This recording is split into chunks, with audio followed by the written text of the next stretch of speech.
নমস্কার। নমস্কার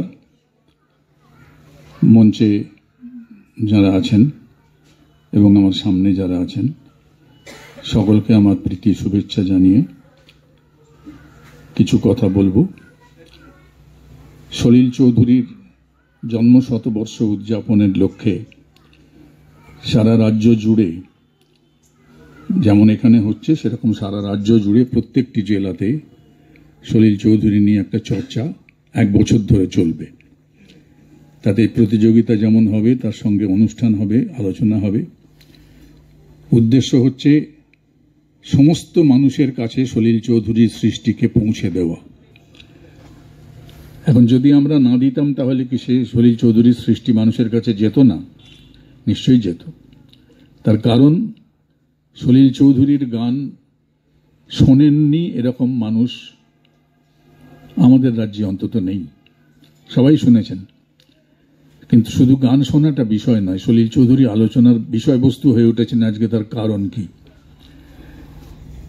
বাদলবাবু বলেছেন তার প্রাসঙ্গিকতার কথা। সলিল চৌধুরী আজও প্রাসঙ্গিক, ভয়ঙ্করভাবে প্রাসঙ্গিক। তার কারণ সলিল চৌধুরী যখন যা লিখেছেন, যা সুর করেছেন, সেটা মাটিতে দাঁড়িয়ে, লড়াইয়ের ময়দানে দাঁড়িয়ে, আবার পরবর্তী জীবনে একটা সময় বাণিজ্যিক দুনিয়ায়, সেখানেও সর্বত্র সমাদৃত হয়েছেন সলিল চৌধুরী। কি গুণের জন্যে? তার মধ্যে কি এমন গুণ ছিল? প্রকৃতপক্ষে সলিল চৌধুরী যখনই যেখানে আবির্ভাব হয়েছে তার, তখনই একটা অদ্ভুত জাদুকরী ক্ষমতা, তিনি এমন কিছু আলোড়ন সৃষ্টি করে দিতে পেরেছেন সমস্ত ক্ষেত্রে, যার জন্য সলিল চৌধুরী অপ্রতিদ্বন্দ্বী হয়ে উঠেছিলেন একটা সময়। আপনারা শুনেছেন সলিল চৌধুরী আমাদের এখন যে দক্ষিণ 24 পরগনা, ওই জেলার মানুষ, ওখানে জন্মেছিলেন।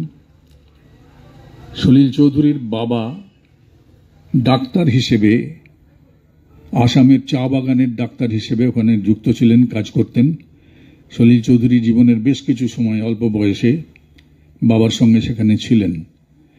সেই জন্য আসামের লোকসঙ্গীতের সুর সলিল চৌধুরীর কানে ঢুকেছে প্রতি মুহূর্তে।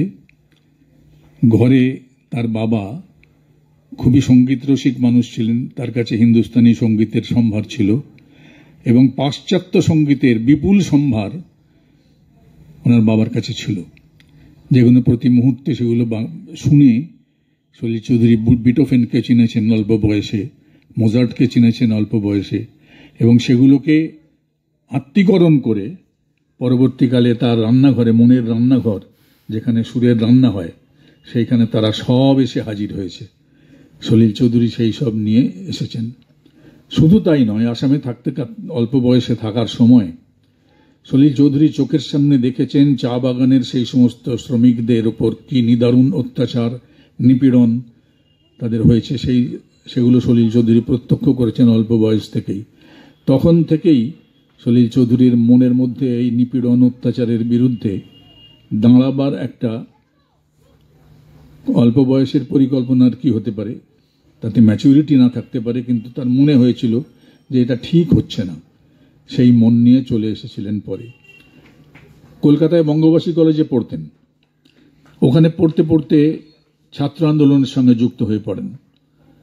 ছাত্র আন্দোলনের সঙ্গে যুক্ত হয়ে সেখানে কাজ করছেন। সেখানে থাকতে থাকতে কৃষক আন্দোলনের সঙ্গে যুক্ত হয়ে পড়েন। দক্ষিণ 24 পরগনা, তখন তো দক্ষিণ উত্তর ছিল না, 2 24 পরগনা এক ছিল। ওই অঞ্চলে কৃষক আন্দোলনের সঙ্গে সলিল চৌধুরী যুক্ত হয়ে পড়েন। এই আন্দোলনের মাটিতে থাকতে থাকতে মানুষকে চেনা, মানুষের সমস্যাকে বোঝা, মানুষের আন্দোলনে সাহস যোগানোর যে কথা, এই সমস্ত তার মনের মধ্যে ক্রিয়া করত। এই সব কিছু করতে করতে, ছাত্র আন্দোলন, কৃষক আন্দোলন সব কিছু করতে করতে অনিবার্যভাবে সলিল চৌধুরী এসে পড়লেন তার সবচেয়ে পছন্দসই জায়গাটিতে, যেখানে না এলে আমরা এই সলিল চৌধুরীকে পেতাম না। সেটা হচ্ছে ভারতীয় গণনাট্য সংঘ। এই গণনাট্য সংঘ জন্ম হয়েছিল 1943 সালে। 1943 সালে গণনাট্য সংঘের জন্ম হলো। তার আগে আপনারা জানেন সারা পৃথিবীতে একটা হিটলারি জমানা চলেছে বেশ কিছুদিন, দ্বিতীয় বিশ্বযুদ্ধ এসেছে ওই সময়কালের মধ্যে। এই সমস্ত সময়ের মধ্যে সারা পৃথিবী জুড়ে প্রগতি লেখক সংঘ তৈরি হয়েছে। সারা দুনিয়ার বিভিন্ন দেশের যে সমস্ত লেখক শিল্পীরা যারা ফ্যাসিবাদের বিরুদ্ধে, যারা যুদ্ধের বিরুদ্ধে, তারা বিভিন্ন সময় সংগঠিত হয়েছেন। ভারতবর্ষেও এই প্রগতি লেখক সংঘের শাখা তৈরি হয়েছে এবং সেগুলি এমন একটা পর্যায়ে যে রবীন্দ্রনাথ তার সঙ্গে যুক্ত হচ্ছেন। পরবর্তীকালে ফ্যাসি বিরোধী লেখক শিল্পী সংঘ তৈরি হয়েছে। এই ফ্যাসি বিরোধী লেখক শিল্পী সংঘে আমাদের এখানেও তৈরি হয়েছে, ভারতবর্ষেও তৈরি হয়েছে। তাতে প্রচুর দিকপাল মানুষ, সাহিত্য শিল্পের জগতে দিকপাল মানুষ তার সঙ্গে যুক্ত রয়েছেন। রবীন্দ্রনাথ তার সভাপতি। এরকম একটা জায়গা থেকে গোটা দেশটা জুড়ে একটা শিল্পী, সাহিত্যিক, বুদ্ধিজীবী যাদের আমরা বলি, এখন ভালো কথা, আজকাল বুদ্ধিজীবী শব্দটার মানে অনেক পাল্টে গেছে, এই সমস্ত একটা পতাকার তলায় এসে জড়ো হচ্ছেন।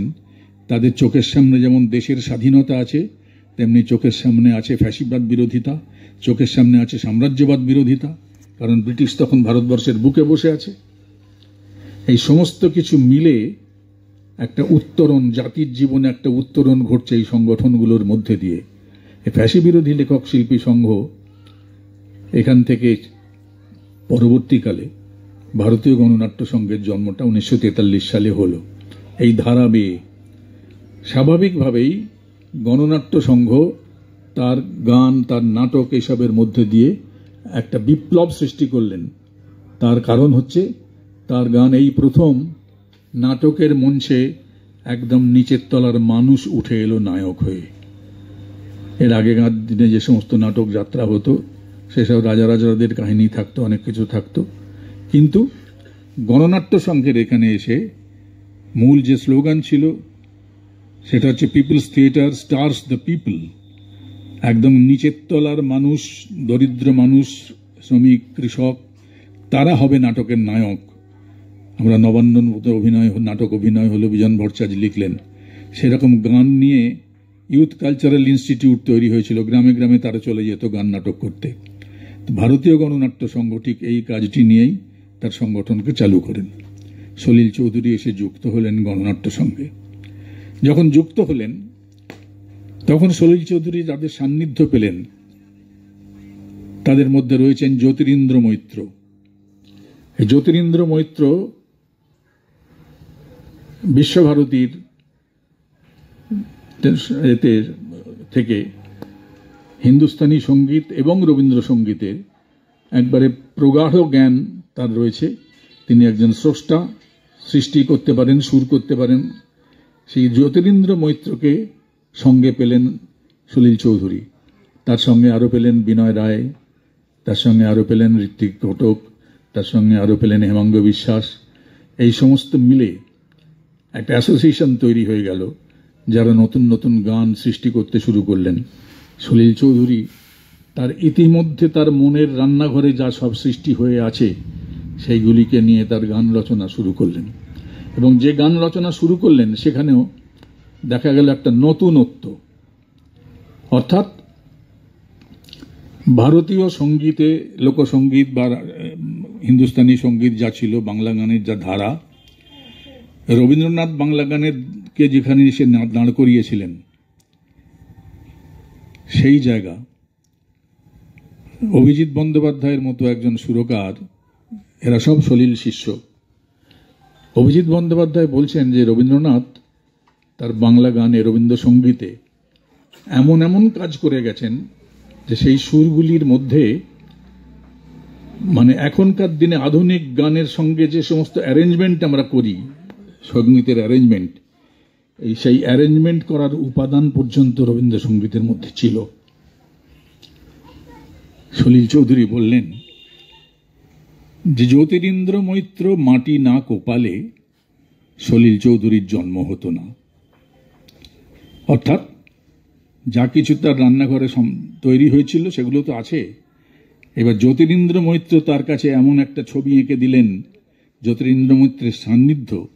সলিল চৌধুরীর নিজের কথা হচ্ছে জ্যোতিরিন্দ্র মৈত্র মাটি না কোপালে, এখানে তো মাটি কোপানো হচ্ছে, প্রচুর চাষবাস হচ্ছে, সে মাটি ভালো করে কুপিয়ে না দিলে যেমন ফসল ফলে না, বললেন জ্যোতিরিন্দ্র মৈত্র মাটি না কোপালে সলিল চৌধুরীর জন্ম হতো না। সলিল চৌধুরী কি করলেন, আমাদের দেশি গান, দেশীয় গানের যে সুর, এই সবের সঙ্গে অদ্ভুত রকমভাবে পাশ্চাত্য সঙ্গীতের হারমোনিকে যুক্ত করলেন, যা এর আগে কখনো কেউ করেনি। আমাদের দেশের গান মেলোডিয়াস গান, মেলোডি, সেই মেলোডির সঙ্গে পাশ্চাত্য সঙ্গীতের হারমোনিকে যুক্ত করলেন। যুক্ত করার পরে দেখা গেল সেই গান একটা অন্য মাত্রা পেয়ে যাচ্ছে। সলিল চৌধুরী কোত্থেকে এটা পেলেন? সলিল চৌধুরী পেলেন সেই সময় একবার রাশিয়াতে ওদের দেশের কয়ার গান, এই যে আমরা কোরাস গাই না, এই সেদিনও কলকাতায় রাজ্য স্তরে যে অনুষ্ঠান হয়ে গেল, 300 শিল্পী তাদের কয়ার হলো, 10খানা গান 300 শিল্পী একসঙ্গে গাইছে, এবং এই একসঙ্গে গাইছে মানে তাতে মেলোডি চলছে, হারমোনি চলছে, সমস্ত মিলে এসে একটা সাংঘাতিক ব্যাপার। সলিল চৌধুরী এটা শুরু করেছিলেন। তার ফলে গণসঙ্গীতের মধ্যে একটা সাংঘাতিক ব্যাপকতা তৈরি হলো, মানে মনে হচ্ছে যে অজস্র ঢেউ এসে গানের মধ্যে ঢুকে যাচ্ছে, একটা একটার ঘাড়ে এসে পড়ে যাচ্ছে, যেমন সমুদ্রে হয় ঠিক সেরকম, কিন্তু গান গানের মতো চলছে। কখনো মনে হচ্ছে না যে আমরা বিদেশি গান গাইছি, কিন্তু বাংলা গানের সঙ্গে বিদেশি সুর মিশে, যেটা রবীন্দ্রনাথ বলেছিলেন।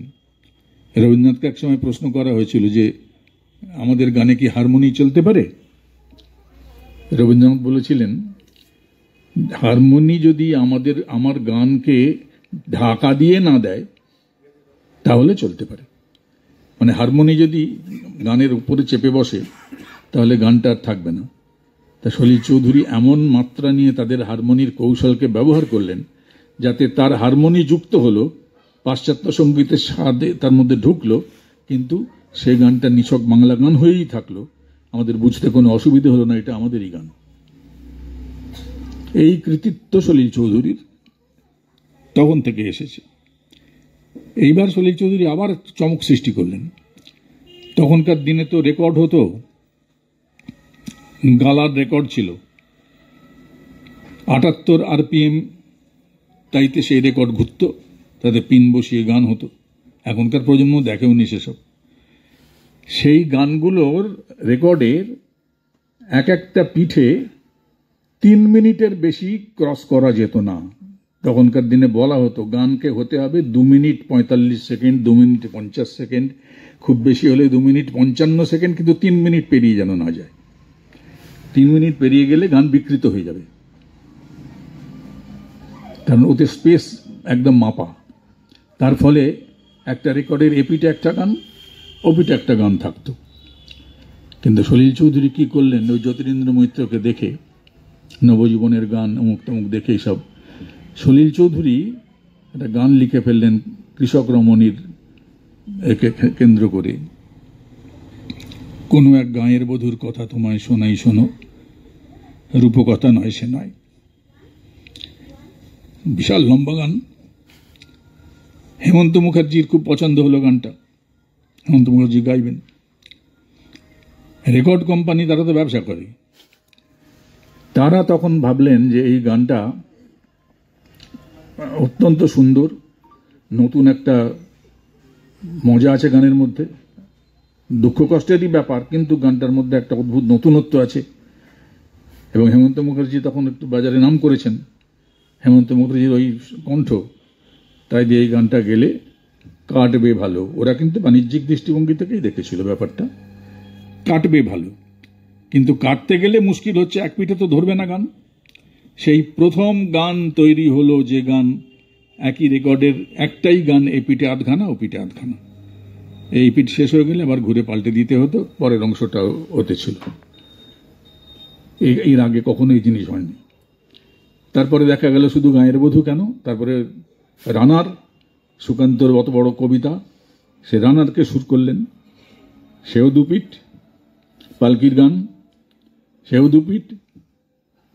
একটা মানে বিপ্লব ঘটে গেল গানের বাজারে, রেকর্ডিংয়ের বাজারে। এগুলো করলেন। এরপরে মজাটা হচ্ছে যে রবীন্দ্রনাথ বাণিজ্যিক দুনিয়ায় আসছেন তখন, স্বাধীনতা হয়ে গেছে দেশের।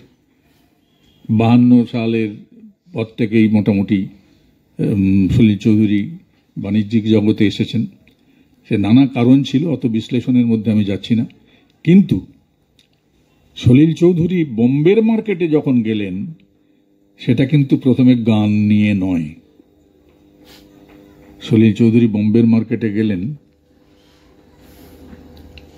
একটা সিনেমাকে কেন্দ্র করে। বিমল রায় তখনকার দিনে খুব প্রখ্যাত চলচ্চিত্র পরিচালক।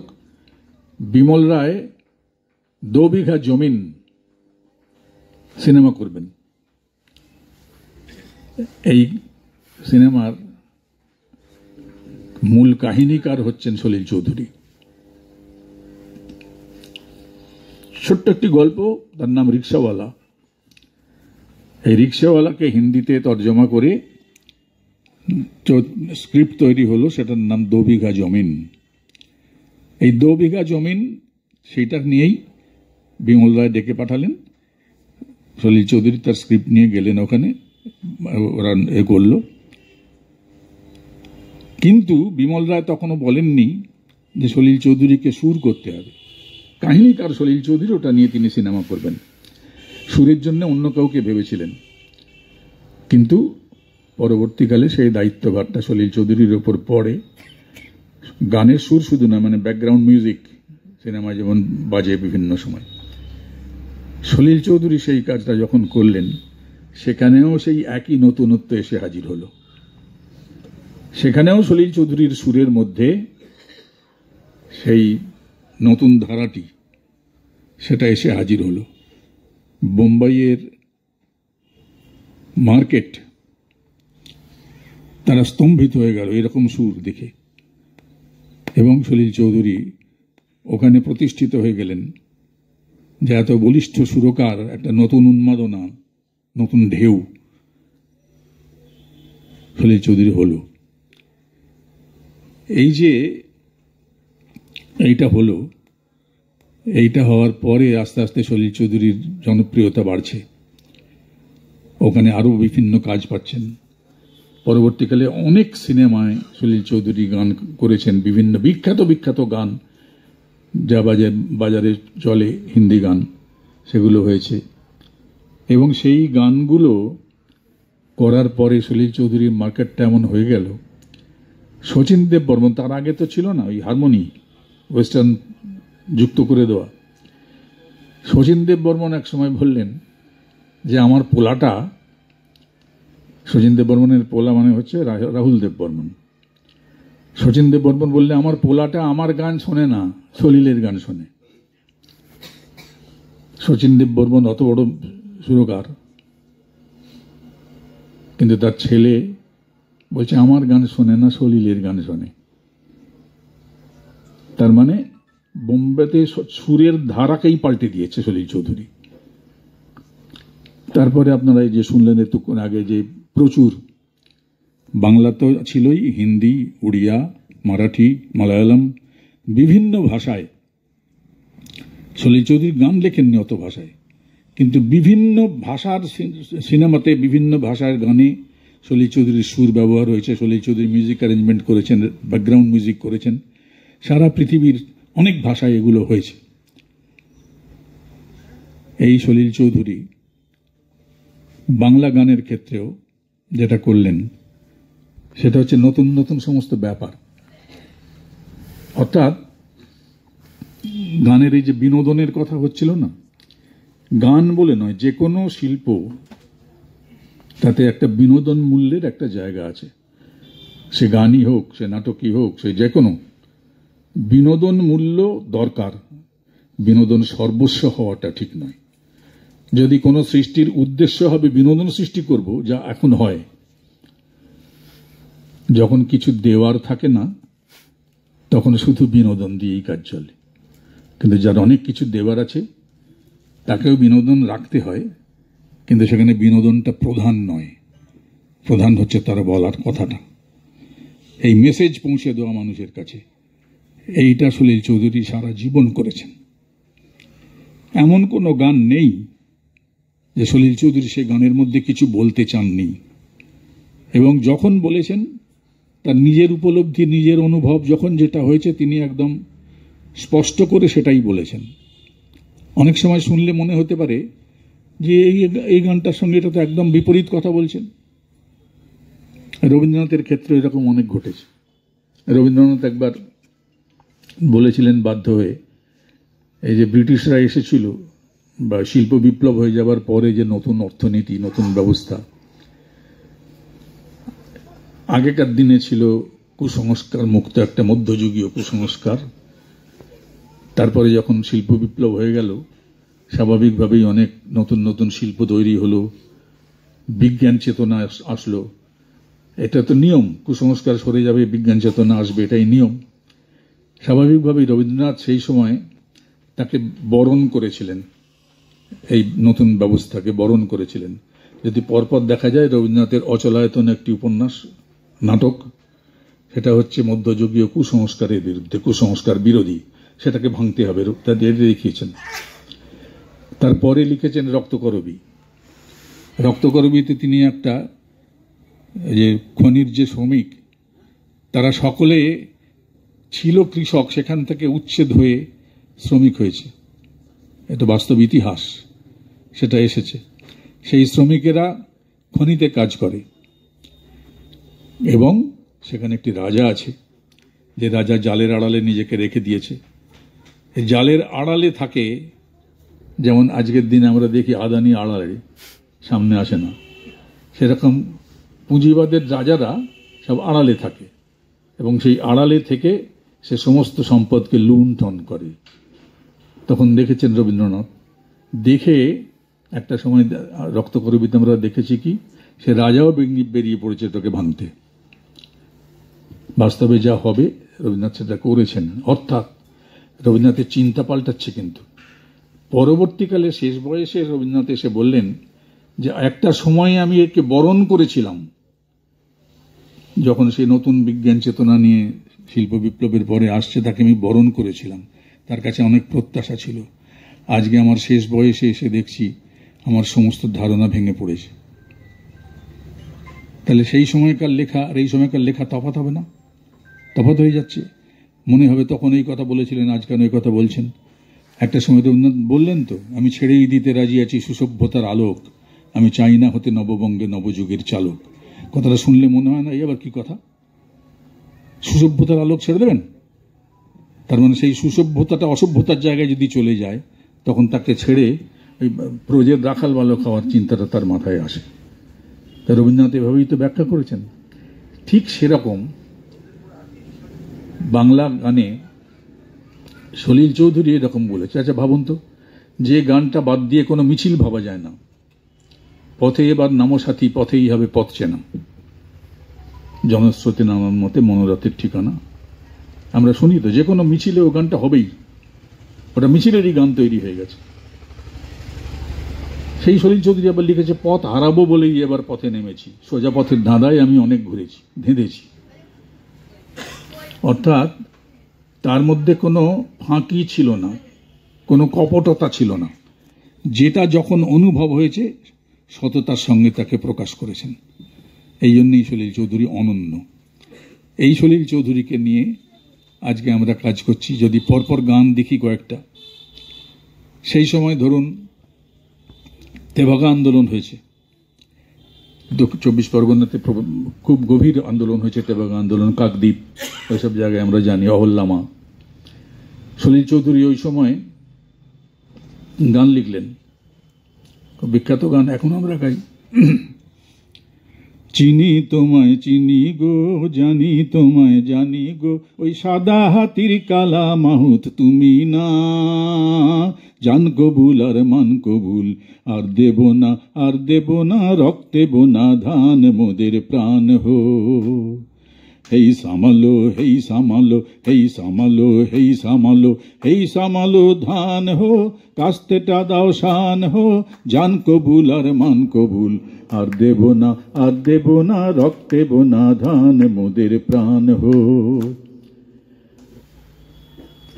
আজকে কৃষকরা চাষ করছে, ফসল বনছে বহু খরচ করে, কেনবার লোক পাচ্ছে না, সরকার দিন ন্যায্য দাম দিচ্ছে না, বাধ্য হয়ে যখন ওই ফড়েদের কাছে গিয়ে সস্তায় ধান বিক্রি করতে হচ্ছে, তো এই গান সে গাইবে না? তারা ধান দিতে অস্বীকার করছে সরকারের কাছে, কিন্তু তার যন্ত্রণা বাড়ছে দিন দিন। কিন্তু ওই সময় তিনি গানটা লিখলেন তেভাগ আন্দোলনের সময়। আপনারা জানেন চিরকাল, এই একটু আগে বাদলবাবু বলছিলেন অভয়ার কথা, সেই সময়ে ব্রিটিশ আমল শেষের দিক, ব্রিটিশদেরও তো বিচারক ছিল, বিচারপতি ছিল, আদালত ছিল। সেইখানে স্বাধীনতা সংগ্রামীদের ওপর ব্রিটিশের যে অত্যাচার, তাতে আমাদের বহু স্বাধীনতা সংগ্রামী কারাগারে গেছেন, তাদের আন্দামানে পাঠিয়ে দেওয়া হয়েছে, ফাঁসি দেওয়া হয়েছে, এসব আমরা দেখেছি, শুনেছি। তো এই বিচার তো মানুষের পছন্দ নয়, আমাদের পছন্দ নয়। আমরা কেউ চাইনি ক্ষুদিরামের ফাঁসি হোক, আমরা কেউ চাইনি সমস্ত আন্দামানে গিয়ে বসে থাকুক। কিন্তু আজকের দিনেও ভাবুন, আজকের দিনেও আমরা দেখতে পাচ্ছি অভয়ার বিচার চাই, অভয়াকাণ্ডের বিচার চাইছি আমরা। পথে আন্দোলন হচ্ছে, ডাক্তাররা আন্দোলন করছে, এবং যে জনজোয়ার তৈরি হয়ে গেল হঠাৎ করে, আমরা স্বাধীনতার পরে ঠিক এতটা জনজোয়ার দেখিনি। কিন্তু ডাকতে হচ্ছে না, মানুষ নেমে পড়ছে। ডাকতে হচ্ছে না, জড়ো করে মিছিল তৈরি করতে হচ্ছে না, মিছিল রাস্তা ভাসিয়ে দিচ্ছে। রাত জেগে ফেললো, সারা রাত্রি জাগরণ হয়ে গেল, ভয় নেই, ডর নেই, কি হবে চিন্তা নেই, ছেলেকে কোলে করে নিয়ে রাত জাগছে রাস্তায় দাঁড়িয়ে। এই জনজাগরণ আমরা তো দেখলাম, কিন্তু বিচার হচ্ছে না। আমরা আজও দেখতে পাচ্ছি এখনো পর্যন্ত কিন্তু বিচার হচ্ছে না। অত্যন্ত প্রতারকের মতো একটা সাধারণভাবে একটা বৈঠক করে আর এটা করে সেটা করে সব করে দিচ্ছি বলে কিছুই না করে যে অবস্থায় ছিল মাঝখান থেকে আন্দোলনটাকে তুলে দিল। চেষ্টা করা হলো যে ডাক্তারদের বিরুদ্ধে মানুষকে খেপিয়ে তোলার, যে তারা হাসপাতালে কাজ করছে না, অমুক মরে যাচ্ছে, যেন হাসপাতালে কোনোদিন কেউ মরেনি, এই সময়টাই মরল। এসব করে করার চেষ্টা হলো, আন্দোলনটা স্থগিত রাখা হলো। দেখা গেল যা 52 তাহা 53, কিচ্ছুই হয়নি, কিছুই পরিবর্তন হয়নি, সবই রয়ে গেল। উপরন্তু এখন দেখতে পাচ্ছি যাদেরকে গ্রেপ্তার করা হচ্ছিল তাদের জামিন হচ্ছে। মানে এর সঙ্গে জড়িয়ে গেছে সরকার, জড়িয়ে গেছে প্রশাসন, জড়িয়ে গেছে সিআইডি, জড়িয়ে গেছে সিবিআই, ইডি, এবং 2 সরকার। এরা বিচার করবে না, যাতে বিচার পেন্ডিং হতে থাকে, পেন্ডিং হতে যত দিন যায় সমস্ত তো আলগা হয়ে যায়, ঢিলে হয়ে যায়, সেটাই করার চেষ্টা চলছে। তা এই সময় যদি আমি সলিল চৌধুরীকে খুঁজি, সলিল চৌধুরী বলছেন, সেই যুগে বলেছেন, বিচারপতি তোমার বিচার করবে যারা, আজ জেগেছে সেই জনতা। বিচারপতি তোমার বিচার করবে যারা, আজ জেগেছে এই জনতা। তোমার গুলির, তোমার ফাঁসির, তোমার কারাগারের পেছন শুধবে তারা, ওজো নেতা এই জনতা। বিচারপতি তোমার বিচার করবে যারা, আজ জেগেছে সেই জনতা। তাহলে বিচারপতির বিচার করবে। আজকে যদি পশ্চিমবাংলার মানুষ গাইতে শুরু করে, বিচারপতি তোমার বিচার করবে যারা, আজ জেগেছে এই জনতা, সেই গান গাইবার দিন আসছে।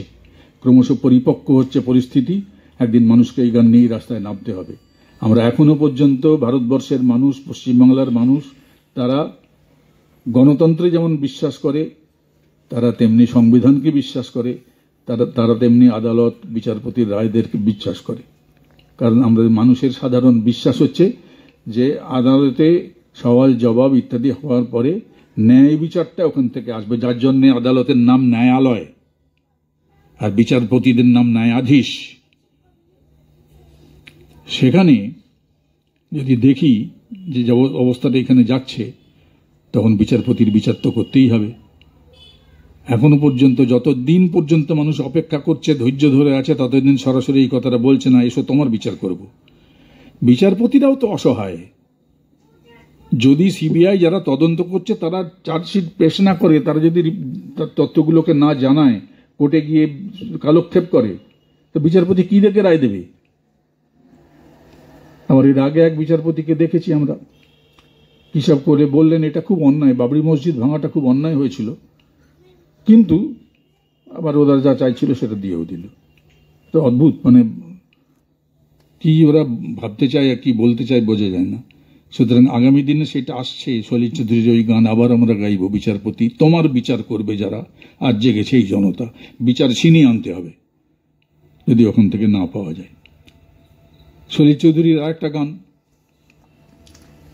কি অদ্ভুত দক্ষতায় স্লোগান কেমন করে গান হয়ে যায়, তাতে সাংগীতিক মাত্রা পেয়ে যায়, আবার গান কেমন করে স্লোগান হয়ে যায়। আমরা দেখেছি 1946 সালে, আপনারা জানেন একটা বিখ্যাত নৌবিদ্রোহ হয়েছিল। এই নৌবিদ্রোহের সময়